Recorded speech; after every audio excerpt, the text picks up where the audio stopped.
you doing? It's my first day. What would you recommend? Not this stuff. I don't know what half of it is. Welcome back to Frames Mastermind Productions, and if you're new to the channel, just go ahead and hit that subscribe button. I'm really trying to grow the channel to 500 subscribers, and I would really appreciate all of your help. Today, we are going to be looking at the top 10 greatest Disney TV shows of all time. I remember as a kid, I used to rush home every single Friday night to watch these shows. I used to get ready, get my popcorn, get my food, and knew that's what I would be doing for the whole night. And that was an integral part for me growing up, and I think that is a core memory that I will carry on with me for the rest of my life. So, without further ado, let's get started. Starting off the list at number 10, I have Gravity Falls. Gravity Falls to me is one of those Disney shows that wasn't afraid to push the boundaries in terms of taking the audience along for the ride. It made sure that we were part of these characters' adventures, and it didn't just let something happen off screen and then tell us about it. No, it let us see it and experience it with the characters. And I think that really allowed us to grow and really get to know these characters and build personal connections to them. And I think that's what I really enjoyed about this show. And I think that's why, if you haven't seen it before, you definitely need to go and check it out. At number 9, I have The Suite Life on Deck. The Suite Life on Deck continues and follows on from the story of the sweet life of Zack and Cody, and it just carries over with the new characters on a boat instead. And this is where we're really introduced to Debby Ryan's character, and we really get to learn more about these kids who are trapped on a boat together, and they must rely on each other to learn and grow and to survive and to really become a better version of themselves. And this show is filled with wacky adventures of just that, but it's also filled with heart-touching moments, and it's a really great opportunity to watch these kids grow up in their life and really figure out who they want to be individually without their parents looking over their shoulders. So I really enjoyed this TV show as a kid, and I would recommend that you go and watch it if you haven't watched it yet.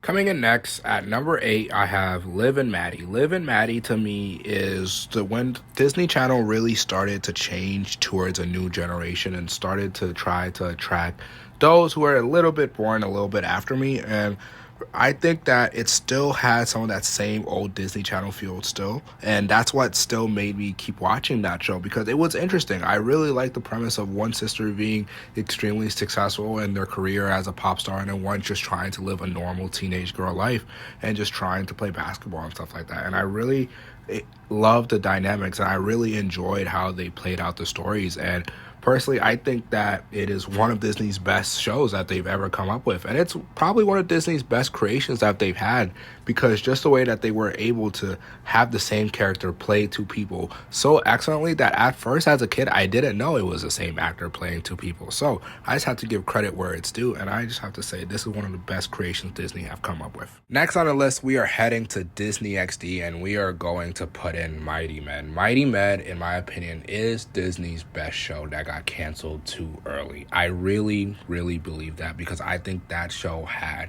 the most potential with all these different superheroes and all these different characters, and I really feel like we missed out as an audience to really see where the story could have grown.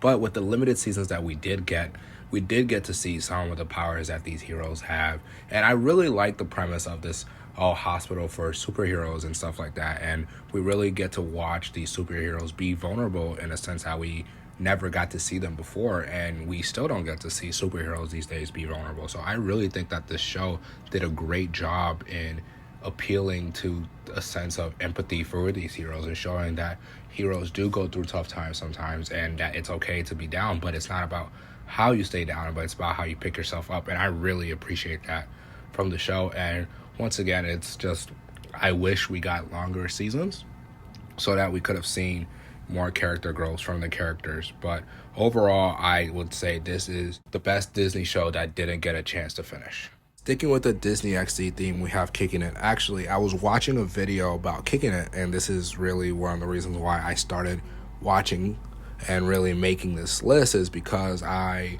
really enjoyed the show. I think it was Disney's most well-balanced show that they've ever created. They did a nice job with the world building, the character building, and just a nice job with the story building as well, because I think it really allows us to see these characters as just kids, and it really allows us to understand that they're still growing up and that they're still not understanding the real world implications of their actions. But at the same time, they really get that chance to grow up in this show. They really get the chance to find out who they are. They get the chance to make mistakes, but they also learn from those mistakes. They don't just get away with those mistakes. And that's what I really enjoyed. And I also really enjoyed the fact that it had a karate aspect to it, and it had a way to raise the stakes for these kids. And I really think that was a really great choice, and I really, really enjoyed the show. Heading back to the main Disney Channel, we have Austin and Ally. And Austin and Ally is one of those stories I relate to personally, because I always think that it's easy to be successful. I always think that, oh, okay, I'm just going to drop this video, it's going to blow up, and it's going to change my life. But no, you have to earn it. You have to grind. You have to really put in the work. You have to make videos every day. You have to put in the effort. And I think that's really what Austin and Ally teaches us, because Ally really suffers with anxiety, and she's really scared to show herself to the world, even though she is incredibly talented. And I really agree with that, because myself, I am really anxious before I go outside. I have to smoke, I have to do all these things, and I'm really scared of the outside world. But I think the show does a really nice job of showing that you shouldn't let your fears stop you. You shouldn't let your anxiety stop you from accomplishing your goals. And it also teaches you to chase your dreams, reach for the stars, and it really tried to launch the career of Ross Lynch. And I think Ross Lynch has the potential to still be successful to this day if he can really find his way, find his voice, per se. And once again, I really, really think Austin and Ally was one of the best shows that Disney had to offer. And I know I say really, really a lot. I'm going to try to come up with new words.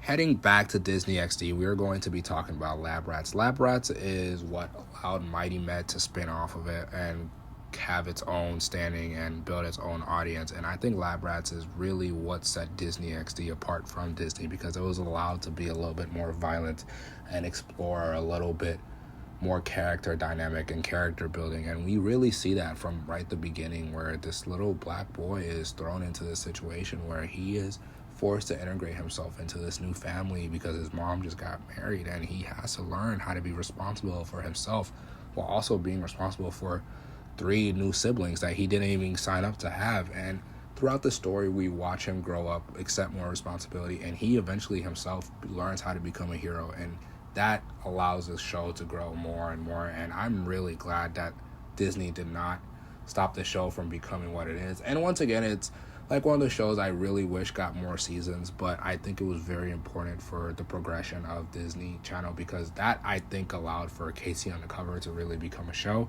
as well as Mighty Med. So Lab Rats was really the trendsetter, and I would recommend that you watch it. Heading back over to Disney once again, we are going to be talking about Wizards of Waverly Place. And that show, wow. And I wish I could have put it higher, and I really wish I could have put it number 1, but that show was kind of the first show I started watching when I first came to America, and that kind of really helped me learn English. And little boy me thought that I could be a wizard one day growing up, but it really allowed me to be imaginative and really explore a different world out there that wasn't available in front of me. And I really think watching the Russos grow up in front of us and really watching them grow on this adventure and having to choose between right and wrong, and having to choose whether or not they can be heroes or be villains, and really choosing their own paths. And I really enjoyed these shows, like I've been saying this whole time, because it's all about letting kids be free to choose what they want to be, not putting that pressure on them that they have to do this, they have to be that. And I really think that this show did a really great job in letting them grow and learning them find out who they want to be. And even though their parents want them to be this successful wizard and stuff like that, but they also realize that they're still just kids and they can't put all this pressure on them, and they let them grow, they let them make mistakes, but also while teaching them lessons along the way about those mistakes. And I really enjoy that about this show. We'll find Perry in no time.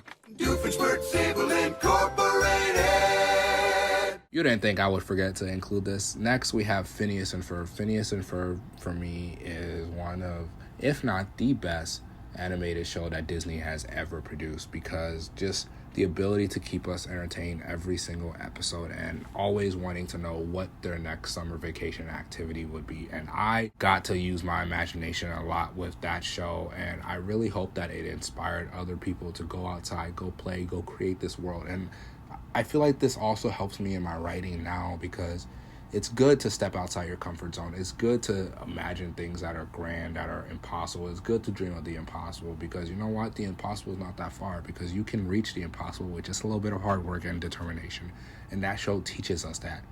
And I think that is great for kids, because it allows kids to use their brains, use their imaginations, show them that there is a world out there worth exploring, that there are things out there that are cool to build, like roller coasters, and it's cool to build your own world, to want to do what you want to do, but also want to include your friends in it. And I really enjoyed that. For the number 1 spot, it was really hard to choose between Jessie, Hannah Montana, and Good Luck Charlie. But I'm going to go ahead and pick Good Luck Charlie, because for me, Good Luck Charlie is kind of a reflection of how I imagine my future family being. All of the chaos, all of the just always being there for each other, but also the working hard mentality, the always pushing each other to be a better versions of ourselves. And I think that show really stepped outside of a typical Disney show, and it still had those aspects, but it really shows how much it takes to be a parent and how much sacrifice you make to always have to be there for your kids. And it also shows that on the kids as well, that sometimes when the parents aren't present, that they do feel neglected and they lash out and stuff like that. So I think this show is a really great look into a typical American household, a typical lifestyle of people, and just how sometimes life gets in the way of just caring for your family. But at the end of the day, your family will always be there to pick you up no matter what. And I really enjoyed the show, and I think that Disney should definitely go ahead and reboot it. But I know it's a long shot, because Bridget Mendler is out there killing it and accomplishing all of her goals and all of her dreams, and she is doing such amazing things. And I really hope that she beats Elon Musk to space. So without further ado, that is the end of the list. Thank you guys so much for watching and for tuning in. Don't forget to like, share, and subscribe, and I will see you guys tomorrow, because I'm going to try to continue uploading every single day.